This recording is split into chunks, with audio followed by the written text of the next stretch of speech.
ओम गण गणपते नमः।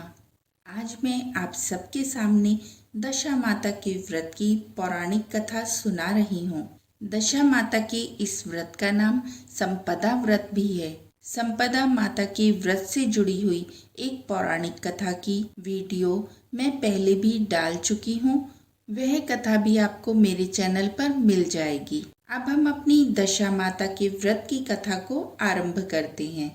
दशा माता व्रत की प्रामाणिक कथा के अनुसार प्राचीन समय में राजा नल और दमयंती रानी सुखपूर्वक राज्य करते थे।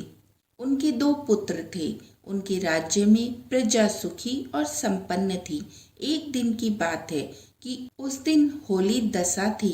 एक ब्राह्मणी राजमहल में आई और रानी से कहा कि दशा का डोरा ले लो। बीच में दासी ही बोली, हाँ रानी जी, आज के दिन सभी सुहागिन महिलाएं दशा माता की पूजा और व्रत करती हैं तथा इस डोरे की पूजा करके इसको अपने गले में बांधती हैं, जिससे उनके घर में सुख समृद्धि आती है। अतः रानी ने ब्रह्माणी से डोरा ले लिया और विधि अनुसार पूजन करके उसे अपने गले में बांध लिया। कुछ दिनों के बाद राजा नल ने दमयंती के गले में वह डोरा बंधा हुआ देखा।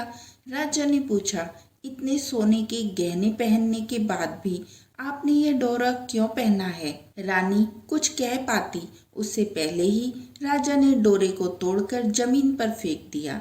रानी ने उस डोरे को जमीन से उठा लिया और राजा से कहा कि यह तो दशा माता का डोरा था, आपने उसका अपमान करके अच्छा नहीं किया।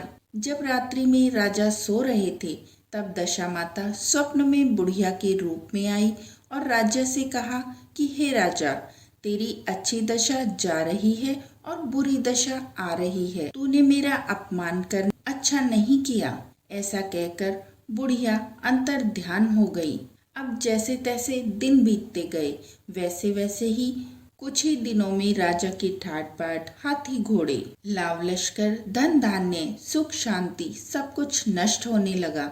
अब तो भूखे रहने का समय आ गया। एक दिन राजा ने दमयंती से कहा, तुम अपने दोनों बच्चों को लेकर अपने मायके चली जाओ। रानी ने कहा, मैं आपको छोड़कर कहीं नहीं जाऊंगी। जिस प्रकार आप रहेंगे उसी प्रकार मैं भी आपके साथ रहूंगी। तब राजा ने कहा, अपने देश को छोड़कर दूसरे देश में चलते हैं। वहाँ जो भी काम मिल जाएगा वही काम हम कर लेंगे। इस प्रकार नल दमयंती अपने देश को छोड़कर चले गए। चलते चलते रास्ते में भील राजा का महल दिखाई दिया। वहाँ राजा ने अपने दोनों बच्चों को अमानत के तौर पर छोड़ दिया। आगे चले तो रास्ते में राजा के मित्र का गांव आया। राजा ने रानी से कहा, चलो हमारे मित्र के घर चलें। मित्र के घर पहुंचने पर उनका खूब आदर सत्कार हुआ और पकवान बनाकर भोजन कराया गया। मित्र ने अपने शयन कक्ष में उन्हें सुलाया। उसी कमरे में मोर की आकृति की खूंटी पर मित्र की पत्नी का हीरो जड़ा कीमती हार टंगा था। मध्य रात्रि में रानी की नींद खुली तो उन्होंने देखा कि वह बेजान खूंटी हार को निगल रही है। यह देखकर रानी ने तुरंत राजा को जगाकर यह दिखाया और दोनों ने ये विचार किया कि सुबह होने पर मित्र के पूछने पर हम उसे क्या जवाब देंगे। अतः यहाँ से इसी समय हमें चले जाना चाहिए। राजा रानी दोनों रात्रि को ही वहाँ से चले गए। सुबह होने पर मित्र की पत्नी ने खूंटी पर अपना हार देखा। हार वहाँ नहीं था। तब उसने अपने पति से कहा कि तुम्हारे मित्र कैसे हैं जो मेरा हार चुराकर रात्रि में ही भाग गए। मित्र ने अपनी पत्नी को समझाया कि मेरा मित्र कदापि ऐसा नहीं कर सकता। धीरज रखो, कृपया उसे चोर मत कहो। आगे चलने पर राजा नल की बहन का गांव आया। राजा ने बहन के घर ये खबर पहुंचाई कि तुम्हारे भाई और भौजाई आए हुए हैं। खबर देने वाले से बहन ने पूछा, उनके हालचाल कैसे हैं? वह बोला, दोनों अकेले हैं, पैदल ही आए हैं तथा वे दुखी हाल में हैं। इतनी बात सुनकर बहन थाली में कांदा रोटी रखकर भैया भाभी से मिलने आई। राजा ने तो अपने हिस्से का खा लिया, परंतु रानी ने उसे जमीन में गाड़ दिया। चलते चलते एक नदी मिली। राजा ने नदी में से मछलियां निकालकर रानी से कहा कि तुम इन मछलियों को भून लो, मैं गांव में से परोसा लेकर आता हूँ। गांव का नगर सेठ सभी लोगों को भोजन करा रहा था। राजा गांव में गया और परोसा लेकर वहां से चला तो रास्ते में चील ने झपट्टा मारा और सारा भोजन नीचे गिर गया। राजा ने सोचा कि रानी विचार करेगी कि राजा तो भोजन करके आ गया और मेरे लिए कुछ भी नहीं लाया। उधर रानी मछलियां भूनने लगी तो दुर्भाग्य से सभी मछलियां जीवित होकर नदी में चली गई। रानी उदास होकर सोचने लगी कि राजा पूछेंगे और सोचेंगे कि सारी मछलियां खुद खा गई। जब राजा आए तो मन ही मन समझ गए और वहां से आगे चले गए। चलते चलते रानी के मायके का गांव आया। राजा ने कहा कि तुम अपने मायके चली जाओ, वहां दासी का कोई भी काम कर लेना, मैं इसी गांव में कहीं नौकरी हो जाऊंगा। इस प्रकार रानी महल में दासी का काम करने लगी और राजा तेली के घानी पर काम करने लगा। दोनों को काम करते हुए बहुत दिन हो गए। जब होली दशा का दिन आया तब सभी रानियों ने सिर धोकर स्नान किया। दासी ने भी स्नान किया। दासी ने रानियों का सिर गूंथा तो राजमाता ने कहा कि लाओ मैं भी तुम्हारा सिर गूंथ दूं। ऐसा कहकर राजमाता जब दासी का सिर गूंथ रही थी तब उन्होंने दासी के सिर में एक निशान देखा। यह देखकर राजमाता की आंखें भर आई और उनकी आंखों से आंसू की कुछ बूंदें गिरी। आंसू जब दासी की पीठ पर गिरे तो दासी ने पूछा कि आप क्यों रो रही हैं? राजमाता ने कहा, तेरे जैसी मेरी भी एक बेटी थी, उसके सिर में भी एक निशान था, तेरे सिर में भी एक निशान है। यह देखकर मुझे उसकी याद आ गई। तब दासी ने कहा कि मैं ही आपकी बेटी हूँ।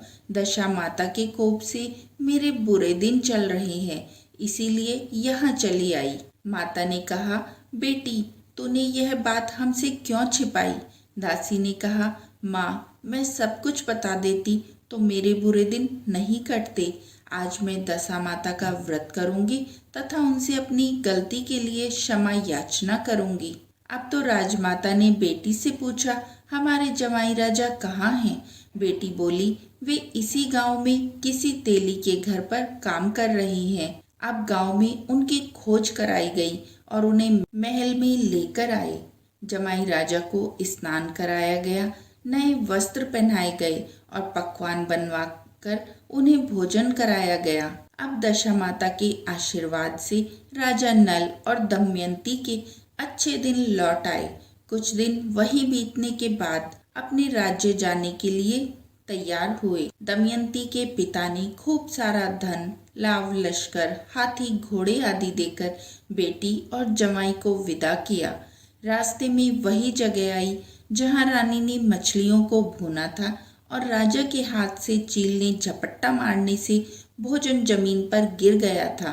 तब राजा ने कहा कि तुमने सोचा होगा कि मैंने तो अकेले ही सारा भोजन कर लिया, परंतु चील ने झपट्टा मारकर सारा भोजन गिरा दिया था। अब रानी ने कहा कि आपने भी यह सोचा होगा कि मैंने मछलियां भूनकर अकेले ही खा ली, परंतु वे तो जीवित होकर नदी में चली गई। चलते चलते अब राजा की बहन का गांव आया। राजा ने बहन के यहाँ खबर भेजी। खबर देने वाले से पूछा कि उनके हालचाल कैसे हैं। उसने बताया कि वे बहुत अच्छी दशा में हैं, उनके साथ हाथी, घोड़े, लाव लश्कर हैं। यह सुनकर राजा की बहन मोतियों की थाल सजाकर लाई। तभी दमयंती ने धरती माता से प्रार्थना की और कहा कि माँ, आज मेरी अमानत आप मुझे वापस दे दें। यह कहकर उस जगह को खोदा जहाँ कांदा रोटी गाड़ दिया था। खोदने पर रोटी तो सोने की और कांदा चांदी का हो गया। ये दोनों चीजें बहन की थाली में डाल दी और आगे चलने की तैयारी करी। यहाँ से चलकर राजा अपने मित्र के घर पहुँचे।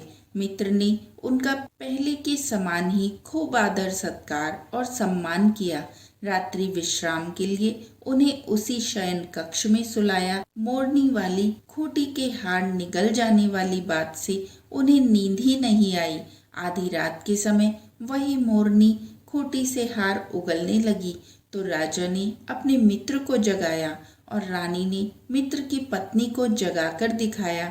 आपका हार तो इसने निगल लिया था। आपने सोचा होगा कि हार हमने चुराया है। दूसरे दिन प्रातःकाल नित्य कर्म से निवृत्त होकर वहां से वे चल दिए।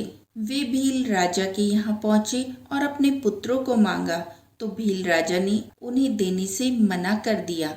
गांव के लोगों ने उन बच्चों को उन्हें वापस दिलवाया।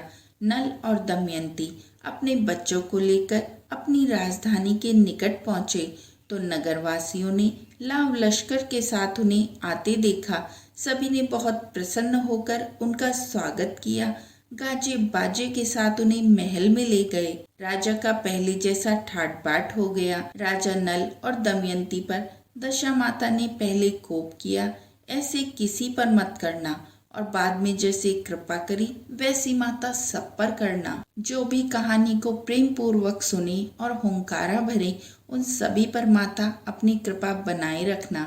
आशा है आपको ये कहानी पसंद आई होगी। अगर कोई त्रुटि हुई है तो क्षमा कीजिए। बोलिए दशा माता की जय।